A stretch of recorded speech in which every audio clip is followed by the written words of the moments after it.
Good morning, good afternoon, good evening guys. तो कैसे हैं आप लोग। ये हमारा लास्ट लेक्चर है डेप्रिसिएशन का, जिसमें हम डिस्कस करेंगे असेट डिस्पोजल अकाउंट। इससे पहले हमारे 4 लेक्चर कंप्लीट हो चुके हैं, जिसमें हमने SLM, WDV, थ्योरेटिकल एस्पेक्ट और प्रोविज़न फॉर डेप्रिसिएशन अकाउंट को समझा था। अब हमारा ये लास्ट टॉपिक बचता है असेट डिस्पोजल अकाउंट। हम इसे समझेंगे और यहाँ पे हमारा डेप्रिसिएशन का ये लास्ट लेक्चर रहेगा। तो चलिए शुरू करते हैं। असेट डिस्पोजल अकाउंट क्या होता है, लास्ट लेक्चर में भी मैंने थोड़ा सा ब्रीफ किया था। आई होप आपको समझ में आया होगा। अब इसे हम डिटेल में समझेंगे। When a fixed asset like machinery, furniture and computer is sold, scrap, destroyed और एक्सचेंज, तो उसके सारे रिकॉर्ड को एक जगह कलेक्ट करने के लिए असेट डिस्पोजल अकाउंट बनाया जाता है। बेटा समझिए, अब तक आप जितनी भी बार एसेट को बेच रहे थे या एसेट को डिस्पोज ऑफ कर रहे थे, तो आप वो सारे के सारे ट्रीटमेंट सिर्फ एसेट अकाउंट में ही कर रहे थे। आप बेच रहे थे तो भी एसेट में ही पैसा आ रहा था बैंक के नाम से, उसमें ही लॉस शो हो रहा था, उसी में ही प्रॉफिट शो हो रहा था। लेकिन क्या वो सही है? क्या सारी चीज़ें एक ही अकाउंट में होनी चाहिए? हमने डेप्रिसिएशन के लिए भी अलग से अकाउंट बनाया प्रोविजन फॉर डेप्रिसिएशन में, तो हमारा एसेट वैसा का वैसा ही रहा, एसेट में कोई चेंज नहीं आया। आखिरी टाइम पे चल के एसेट में चेंज आया।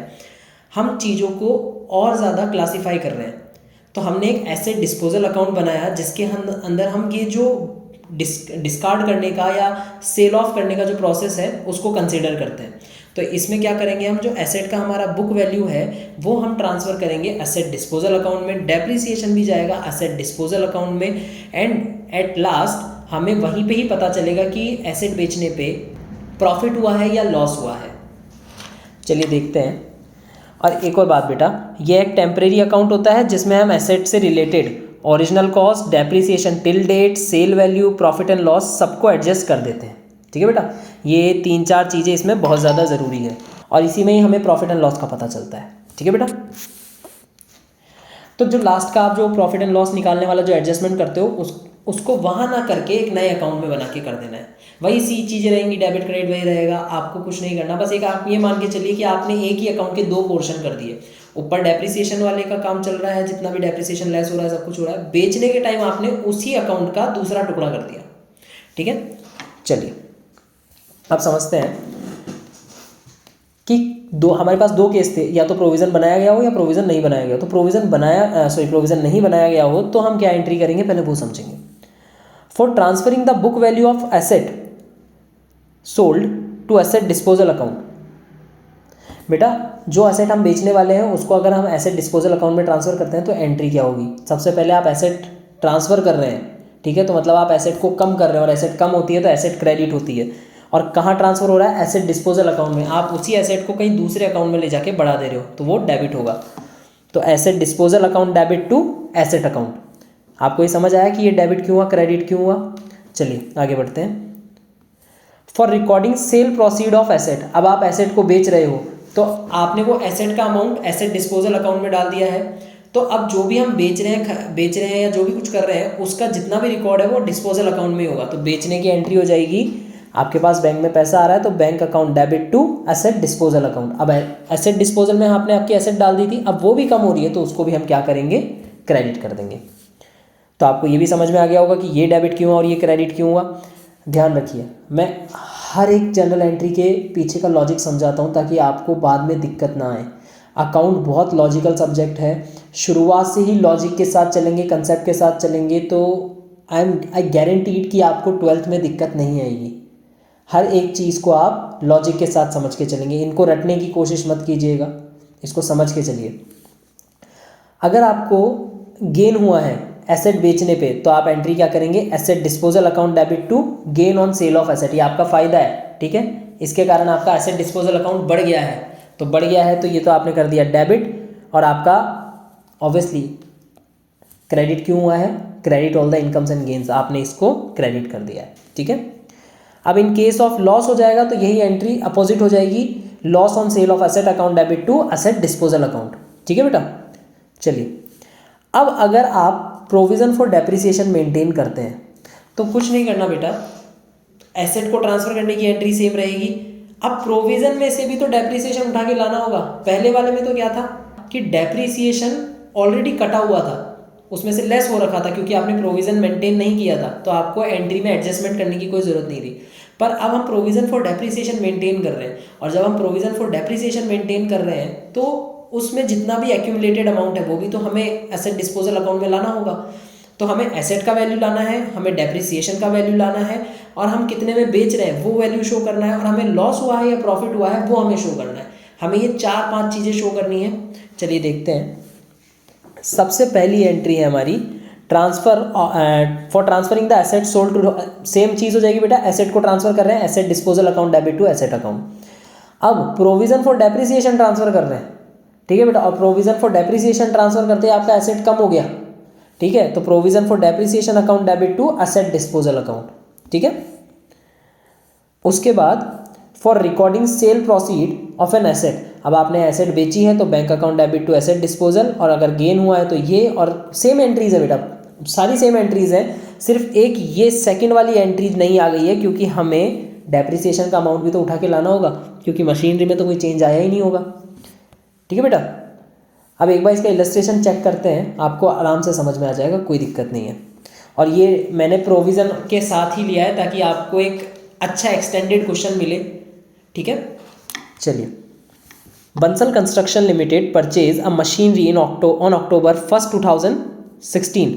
आपने 2016 में एक मशीनरी खरीदी 6,55,000 की बेटा, 2016 में खरीदी है। आपका ईयर एंड हो रहा है मार्च 31 में, मतलब फाइनेंशियल ईयर है, तो अक्टूबर, नवंबर, दिसंबर, जनवरी, फरवरी, मार्च, 6 मंथ का तो डेप्रिसिएशन पहले साल लगेगा, ठीक है। ध्यान रखिए, जैसे ही क्वेश्चन पढ़ते हैं आपको पता होना चाहिए कि इसमें पहले साल पे डेप्रिसिएशन कितना लग रहा है और आखिरी साल पे डेप्रिसिएशन कितना लग रहा है। आप मंथ्स में कंफ्यूज हो जाएंगे और वहाँ पे आपका फिगर गड़बड़ हो जाएगा और वहाँ दिक्कत आ जाएगी। क्वेश्चन पेपर में सबसे पहले क्वेश्चन को एक बार अच्छी तरीके से पढ़िए, अपने दिमाग में इवैल्यूएट कीजिए कि हमें क्या क्या कैलकुलेशंस करनी है। फॉर एग्जांपल, डेट देखते ही आपको पता लग जाना चाहिए, ओके इतने महीने का हमें इस पर डेप्रिसिएशन लगाना है, तो हमने कैलकुलेट कर लिया, इस पर लगेगा 6 मंथ का डेप्रिसिएशन। चलिए, on March 1, 2017 it purchase another machinery, बेटा एक मशीनरी और खरीदी है, और इसने खरीदी है 1 मार्च 2017 को, ठीक है। अब इस पे कितने महीने का, 1 महीने का डेप्रिसिएशन लगना है, ठीक है, क्योंकि 31 मार्च को आपका ईयर खत्म होता है 16-17 वाला। इसने 1 मार्च को ही खरीद ली, मतलब अभी भी 1 महीना है, और जब 1 महीना है तो इस पे डेप्रिसिएशन लगेगा 1 मंथ का, ठीक है, इस पे 6 मंथ का। On July 1, 2018 it sold off the first machinery purchase in 2016 for 5,24,000। जो आपने पहली मशीनरी खरीदी 6,55,000 की, ये आपने कब बेच दी, 1 जुलाई 2018 में, ठीक है, समझ में आ गया। कितने में बेची, 5,24,000 में। Accumulated depreciation account is maintain, बेटा एक्यूमुलेटेड डेप्रिसिएशन अकाउंट मतलब प्रोविजन फॉर डेप्रिसिएशन अकाउंट, ठीक है। कंफ्यूज मत हो जाना कि ये कौन सा अकाउंट है। मैंने आपको क्या समझाया था, प्रोविजन फॉर डेप्रिसिएशन क्या करता है, डेप्रिसिएशन के अमाउंट को बस एक्यूमुलेट करता है, भरता रहता है। तो अगर कोई आपसे बोले एक्यूमुलेटेड डेप्रिसिएशन अकाउंट क्या होता है, प्रोविजन फॉर डेप्रिसिएशन अकाउंट होता है। 10% लगेगा, SLM से लगेगा। चलिए, ये तो अच्छी बात करी, SLM हमारे लिए ईजी हो जाएगा। Accounts are closed each year on March 31। March 31 को आपके सारे अकाउंट क्लोज हो रहे हैं। Prepare machinery account and accumulated depreciation account for the year ended 31 March 2017 and also prepare machine disposal account, जिसे हम एसेट डिस्पोजल अकाउंट भी कहते हैं। चलिए कोई नहीं, अब जब हम प्रोविजन फॉर डेप्रिसिएशन मेंटेन कर रहे हैं तो एसेट में तो कोई डेप्रिसिएशन कटेगा ही नहीं, ठीक है बेटा। वो कहाँ रिकॉर्ड होगा, प्रोविजन फॉर डेप्रिसिएशन में रिकॉर्ड होगा। तो हमारी पहले साल की एसेट हो गई 6,55,000 की, दूसरी एसेट हो गई हमारी 2,40,000 की, तो हमारी टोटल एसेट हो गई 8,95,000 की। अब 16-17 हो गया, हम बेच रहे हैं 1 जुलाई 2018 को, ठीक है, और 17-18 कब तक चलेगा बेटा, ये देखिए 17-18 में भी आपने ये वाला जो क्लोजिंग बैलेंस है ये ओपनिंग बन गया, और ये जो ओपनिंग था यही क्लोजिंग बन गया, क्योंकि कोई चेंजेस है ही नहीं। अब ये जो 2018 का क्लोजिंग था ये 2018-19 का ओपनिंग बन गया है, और 2018 के अंदर 1 अप्रैल को हमने ये बैलेंस ट्रांसफ़र किया और हम इसे बेच रहे हैं 1 जुलाई को। तो अप्रैल, मई, जून, जुलाई नहीं आएगा क्योंकि जुलाई 1 को ही हम बेच रहे हैं, तो अप्रैल, मई, जून, बेटा 3 महीने का ही डेप्रिसिएशन लगेगा। तो 3 महीने का डेप्रिसिएशन लगाएंगे। सबसे पहली चीज़, अब यहाँ पे हम बेचने का कोई भी प्रोसेस नहीं दिखा रहे हैं। बेचने का प्रोसेस कहाँ होगा? बेचने का प्रोसेस होगा एसेट डिस्पोजल अकाउंट में। मैंने क्या समझाया था? जो आप अब तक बेचने का प्रोसेस आप जो असेट अकाउंट में कर रहे थे, अब वो यहाँ नहीं होगा। अगर एसेट डिस्पोजल अकाउंट मेंटेन करने को बोला है तो आप ये कहाँ दोगे? एसेट डिस्पोजल अकाउंट में दिखाओगे। तो आप कुछ मत कीजिए, आप आपकी मशीनरी की जितनी भी वैल्यू है, जो मशीनरी बेच रहे हैं उसको ट्रांसफ़र करेंगे एसेट डिस्पोजल अकाउंट में। तो हम कौन सी वाली बेच रहे हैं? हम 6,55,000 वाली बेच रहे हैं। तो हमने 6,55,000 वाली एसेट डिस्पोजल अकाउंट में भेज दी। तो यहाँ देखिए बेटा, हमने यहाँ पे टू मशीनरी के नाम से एसेट डिस्पोजल अकाउंट को बढ़ा दिया 6,55,000 से। अब बारी आती है प्रोविज़न फॉर डेप्रिसिएशन की। भाई हर साल का डेप्रिसिएशन भी तो हमें इकट्ठा करना था, तो फर्स्ट ईयर में हमने इकट्ठा किया। ठीक है, ये तो था हमारा कितने महीने का? 1 अक्टूबर को लगाना था, 1 अक्टूबर एंड 1 मार्च। तो ये तो है हमारा, ये वाला तो है बेटा 6 मंथ का, और ये वाला डेप्रिसिएशन है हमारा 1 मंथ का। ठीक है, आपने 6 मंथ और 1 मंथ का डेप्रिसिएशन निकाला, लगा दिया। ये पूरा का पूरा क्लोजिंग बैलेंस यहाँ पे ट्रांसफ़र हो गया। अब उसके बाद तो आपने देख लिया बेटा, 6 महीने का डेप्रिसिएशन लगाया, 1 महीने का डेप्रिसिएशन लगाया, ये आपका क्लोजिंग बैलेंस आ गया। क्लोजिंग बैलेंस हो गया हमारा ट्रांसफ़र। क्लोजिंग बैलेंस ट्रांसफ़र हो गया। अप्रैल 1, 2018 को आपने फिर से डेप्रिसिएशन लगाया। इस बार पूरे साल भर का डेप्रिसिएशन लगेगा। इन दोनों को हमने जोड़ा, ये जोड़ने के बाद ये वापस से क्लोजिंग बैलेंस, और ये क्लोजिंग बैलेंस नेक्स्ट ईयर का ओपनिंग बैलेंस बन गया। नेक्स्ट ईयर के ओपनिंग बैलेंस में अब यहाँ पे जुलाई 1 तक हमें डेप्रिसिएशन लगाना है, मतलब 3 महीने का डेप्रिसिएशन और जोड़ना है। तो अब तक हमारा कितना डेप्रिसिएशन था पहले वो समझेंगे बेटा। ध्यान रखिएगा, इसमें 2 मशीनरियों का डेप्रिसिएशन इन्वॉल्व है। तो हम जिस मशीनरी को बेच रहे हैं हमें सिर्फ वही डेप्रिसिएशन ट्रांसफ़र करना है। तो सबसे पहले हम देखते हैं वर्किंग नोट कैसे ट्रांसफ़र करेंगे। हम बेच रहे हैं 6,55,000 वाली मशीनरी, तो उसका सबसे फर्स्ट ईयर वाला डेप्रिसिएशन था 32,750 का, सेकंड ईयर का डेप्रिसिएशन था 65,500 का, और थर्ड ईयर का डेप्रिसिएशन था 16,0375 रुपये का। इनका टोटल बनता है 1,14,625, जो हम ट्रांसफ़र कहाँ कर देंगे? ये देखिए 1,14,625 हमने ट्रांसफ़र कर दिया मशीन डिस्पोजल अकाउंट में। तो मशीन डिस्पोजल अकाउंट में ट्रांसफ़र कर दिया, तो ये यहाँ पे आ गया प्रोविज़न फॉर डेप्रिसिएशन के नाम से बेटा 1,14,625।